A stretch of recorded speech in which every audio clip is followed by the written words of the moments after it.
What's up everybody, welcome back to yet another review. Today we're going to check out Austin Reaves' first signature shoe with Rigorer, the AR1. And without further ado, let's start and get right into it with traction performance. As you can see on these two colorways that I have here with me in the video, they have a solid rubber outsole and a translucent outsole. Are there differences in performance? Not really, both are really good. The only thing I could notice was that the translucent colorway actually picks up more dust. That's quite often the case, no matter the brand. The translucent usually picks up more dust and the solid rubber didn't pick up as much dust. And apart from that, performance was really the same. Very good bite on clean and dusty courts. Just with the translucent, make sure to wipe more often to keep them clean if you play on dusty courts a lot.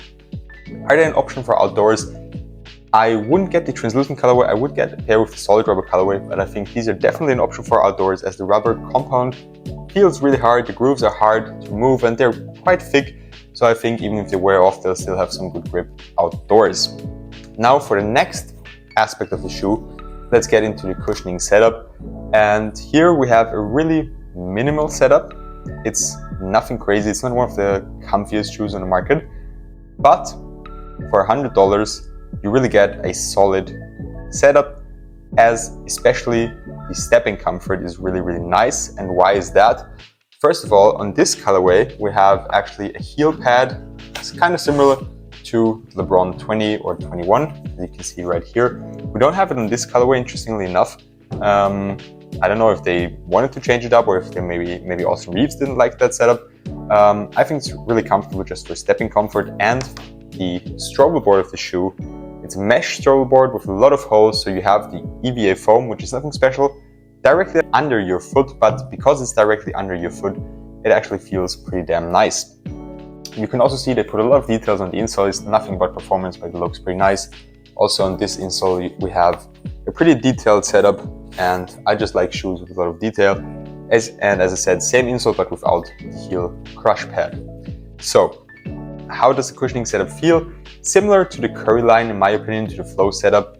Minimal impact protection, great court feel, and yet just enough cushioning and protection on hard and heavy landings. Moving on to the materials, they have two very interesting features as part of the materials before we talk about the materials themselves.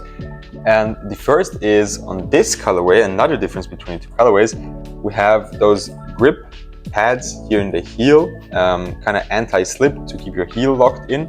And interestingly enough, we don't have them on this colorway, and I did notice that they were not there, as the collar is rather narrow and your heel tends to slip a little bit if you don't lace them down properly. The second feature that is really exclusive to this shoe is the bubbles here in the tongue. A lot of you guys commented on my Instagram or TikTok videos, they remind you of dipping dots. And both colorways have these, and they are there to prevent the laces from cutting into your feet. And if you lace them down really hard, that actually works well. For me, it seems like this colorway has a little bit less dots in the tongue than this one, but that might also just be because I tied the laces harder because I was trying to stop my heel from slipping out a little bit, as I don't have those grip knobs here in the heel. Now to talk about the materials themselves. Very interesting upper. They remind me a little bit of the Flywire we saw on the Luka 1.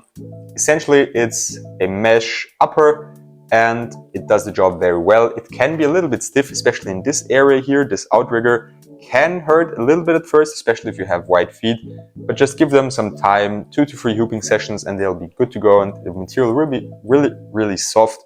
As you can see here, it really moves well and confirms to your feet well, and that provides a one-to-one fit. Now for the last category, how's the support of the shoe? As I said, the materials are soft, they confirm to your feet, but they still don't let your foot move off of the footbed, so they really contain you well, alongside the lacing system that really keeps you locked in. There's also a heel counter, and as I said, on this colorway we have those grip knobs in the heel that work really well, and that are just an added feature to keep your foot locked in. Also the lacing system, there's a lot of lace knobs, and here we have two reinforced, kind of like Flywire cables like we had on some Kobe models in the past, and they keep your midfoot in place and alongside the materials that are still very supportive.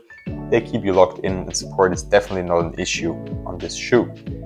To summarize, for $100, this is definitely one of the best budget options on the market, and they are on my top 10 best basketball shoes of 2023 list for the budget category, but also if the price was higher, I would still like them. I love the colorway options. These two colorways are my favorite. I also have the Lakers colorway. I don't have it here in the video now.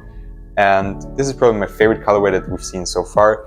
Translucent outsole, sparkles on the outsole, the upper Milky Way inspired Galaxy colorway. And this is, of course, the ice cream colorway. This one was very famous. The first colorway to release came with a special box. I just love what Rigorer is doing. They're giving us a premium feel for a low price, and they're giving us great performance. So I can definitely recommend them. And I'm very interested to hear your thoughts on the AR1. Thanks for watching my video. If you enjoyed it, please subscribe. It really helps me out a lot. I'm trying to post a review every week in 2024. And as I said, if you liked it, leave a like, comment your thoughts on the AR1. And also, if you have any suggestions or any needs of shoes that I should review, just let me know down below in the comment section. Thanks for watching and see you next time.